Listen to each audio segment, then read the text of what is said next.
Shalom. Selamat pagi Bapak Ibu dan Saudara yang terkasih dalam Tuhan. Pagi hari ini kita bersyukur oleh kemurahan Tuhan, oleh kasih Tuhan kita ada sebagaimana adanya saat ini. Bapak Ibu dan Saudara yang terkasih, kita akan merenungkan firman Tuhan, pembacaan dari kitab Yesaya pasal 32, ya saat ini kita berada di pasal 32.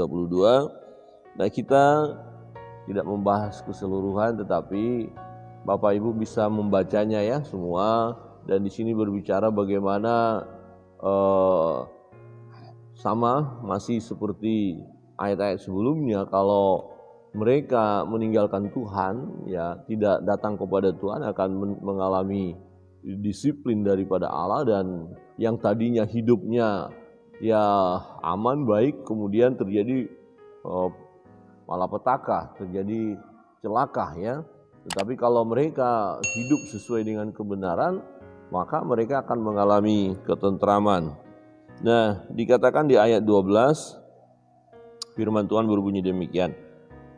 Ratapilah ladangmu yang permai dan pohon anggurmu yang selalu berbuah lebat. Mengapa diratapi? Bukankah itu pohon anggur yang berbuah lebat baik, mesti kan bahagia. Nah, akan terjadi ratapan karena ini semua akan lenyap habis. Ratapilah tanah bangsaku yang ditumbuhi semak duri ya, dan putri malu, bahkan juga segala rumahmu tempat bergirang-girang di kota yang penuh keriaan.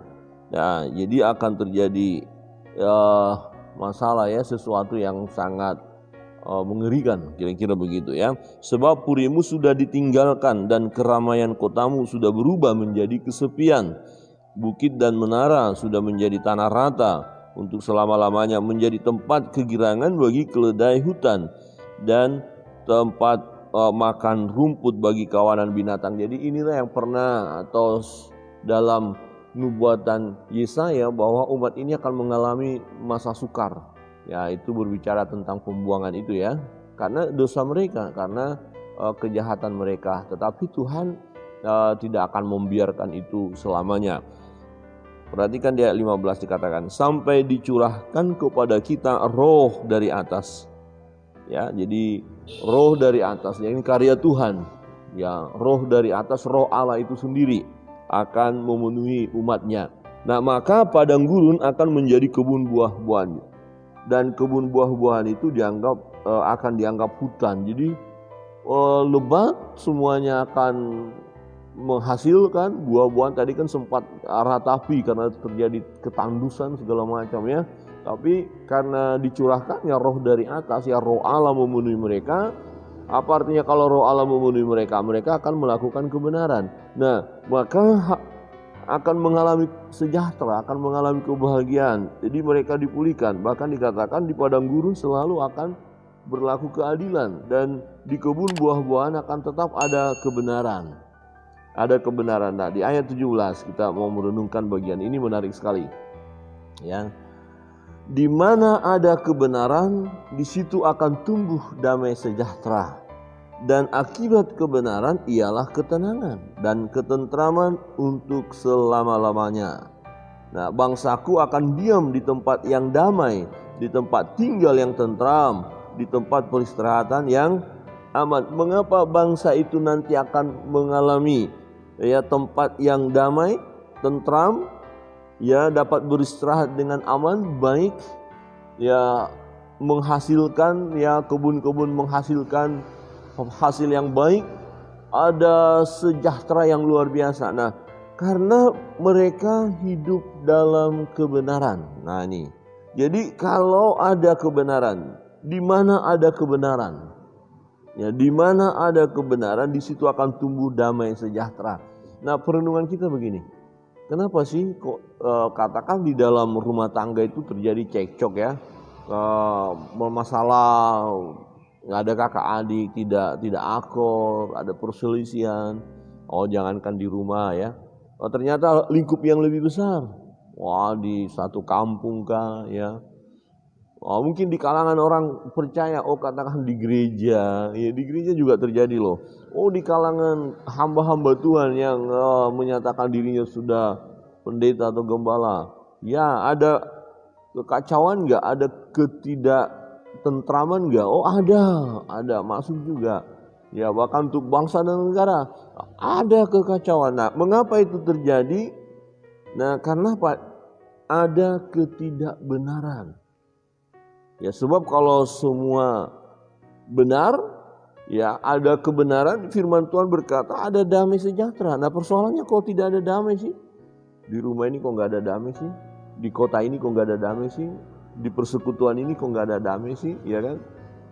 Ya di denominasi kita ini kok nggak ada damai sih? Kan kira-kira begitu. Nah berarti ada masalah di dalamnya. Masalahnya apa? Ada ketidakbenaran. Ya firman Tuhan ini ya dan amin. Hanya kadang-kadang kita tidak mengakui saja. Atau lebih tepatnya ya semua merasa diri benar gitu ya. Nah kalau merasa diri benar belum tentu benar loh. Merasa berarti nggak benar dong. Hanya merasa saja. Perasaan sih sudah benar.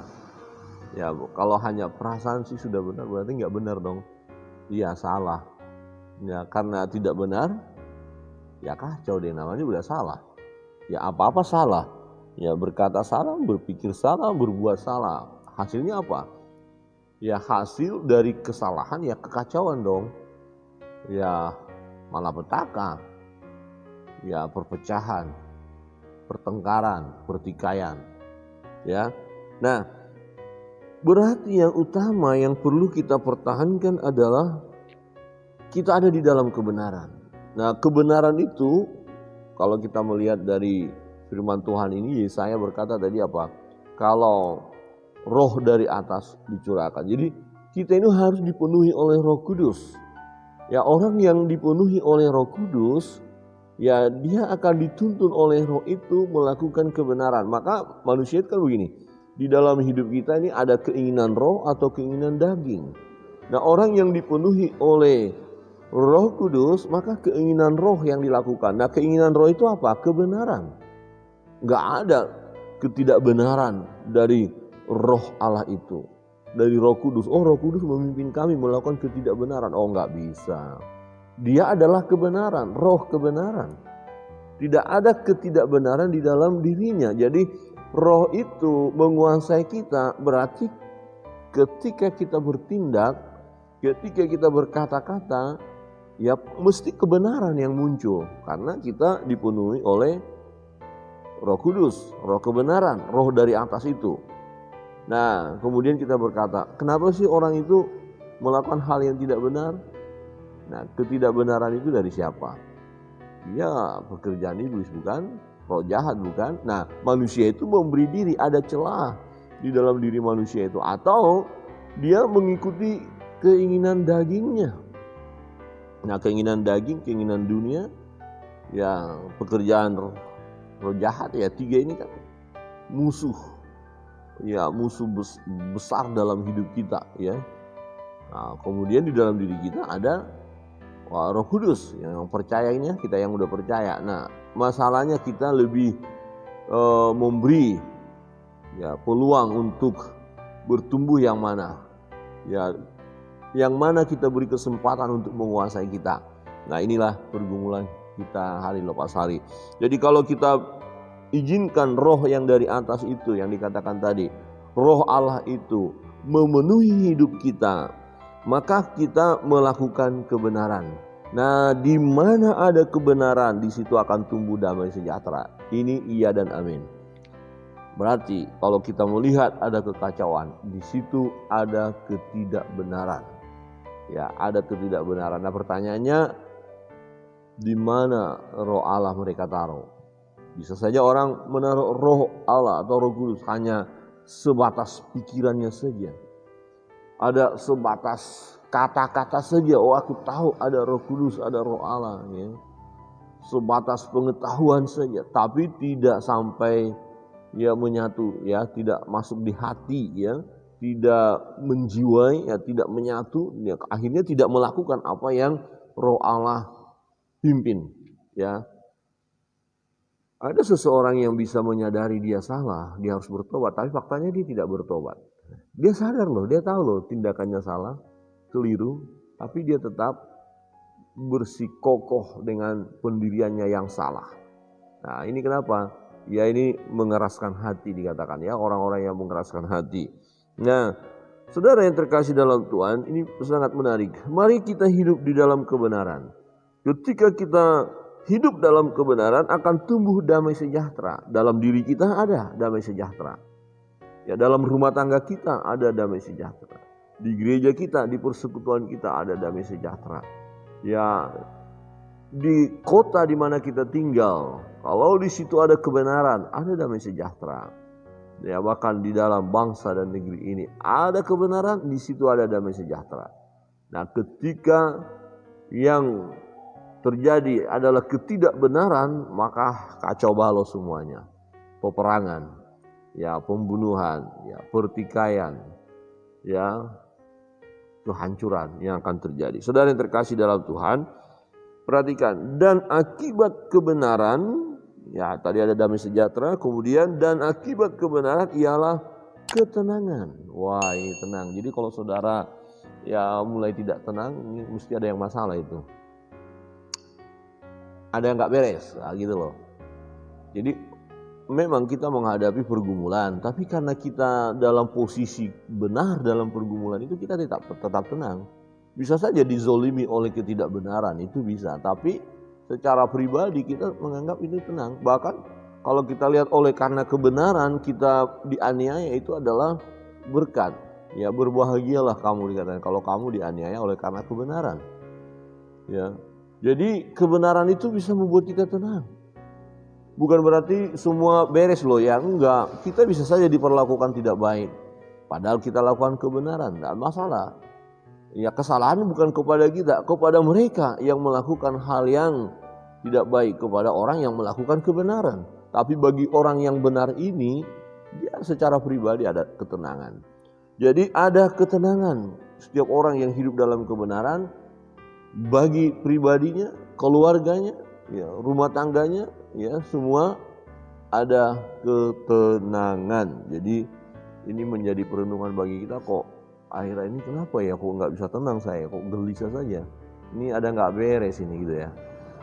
Maka datang kepada Tuhan, coba perbaiki hidup, ya, sikap hidup, pikiran diperbaiki, ya, dibuat benar ya, kata-kata, tindakan kita. Manakala kita menemukan ada yang keliru, ada yang salah, ya perbaiki, atau dengan kata lain bertobat ya. Nah, dan kemudian dikatakan dan ketentraman ya, bersama ya, damai, tenang, tentram. Tentram itu kayak nyaman begitu loh ya, nyaman ya. Nah, seperti apa ya? Oh, kalau tentram ini boleh digambarkan menurut saya sih, waktu kita bepergian naik kapal laut, ya ombaknya tidak kuat itu, tenang, dan jalan laju kapal mantap gitu ya, mantap gitu loh. Jadi tentram ya, nggak menakutkan begitu loh ya. Jadi orang-orang yang hidup dalam kebenaran itu, ya, setiap kita misalnya dalam satu persekutuan lah, kita melakukan semua kebenaran, semua benar, semua pasti ada tentram dalam persekutuan itu, tidak akan ada yang neko-neko ya. Tapi kalau kita dalam satu komunitas persekutuan ada 1-2 saja yang melakukan hal yang salah, saya pastikan dalam persekutuan itu nggak nyaman, nggak tentram. Ya, 1 orang aja yang suka bikin masalah. Misalnya kita nih udah kumpul nih, dia belum datang, kok tentram ya, tentram. Oke, karena kita lakukan kebenaran. Ketika ada orang ini yang suka bikin kacau, masuk dalam komunitas itu, masuk dalam persekutuan itu, udah kacau lah sudah. Mulai ada yang gelisah, mulai ada yang macam-macam. Jadi jangan kita izinkan masuk di dalam hidup kita, atau di dalam persekutuan kita, atau dalam rumah tangga kita. Jangan kita izinkan masuk ketidakbenaran. Amin. Kita mau berjuang melakukan kebenaran. Kiranya kebenaran firman Tuhan menolong kita dalam setiap perjalanan hidup kita untuk hiduplah sesuai dengan kebenaran. Nah, kebenaran itu kita lakukan kenapa? Ya karena ya, kita sudah dipenuhi oleh Roh Kudus. Jadi orang yang tidak dipenuhi Roh Allah, kecenderungannya memang melakukan hal yang jahat. Ya, pastilah karena yang akan membimbing dia adalah ya roh jahat, ya iblis ya. Ketidakbenaran akan muncul terus. Tapi kalau kita sudah dipenuhi oleh Roh Allah, Roh Kudus, Roh kebenaran, maka yang kita lakukan pun kebenaran. Nah, akibat kebenaran ada damai sejahtera, tumbuh damai sejahtera, terus ada damai sejahtera. Akibat kebenaran ada ketenangan, semuanya tenang, nyaman, ya bahagia. Ya, akibat kebenaran ada ketentraman selama-lamanya. Mari ya ada damai sejahtera, ada ketenangan, ada ketentraman dalam diri kita, dalam rumah tangga kita, dalam persekutuan kita, di dalam kota kita, bahkan di dalam negeri kita. Untuk itu kita wujudkan ya kebenaran itu ada. Di mana kita ada, di mana ada kebenaran, di situ terjadi damai sejahtera, ketenangan dan ketentraman. Tuhan memberkati kita. Kita akan masuk dalam doa-doa kita.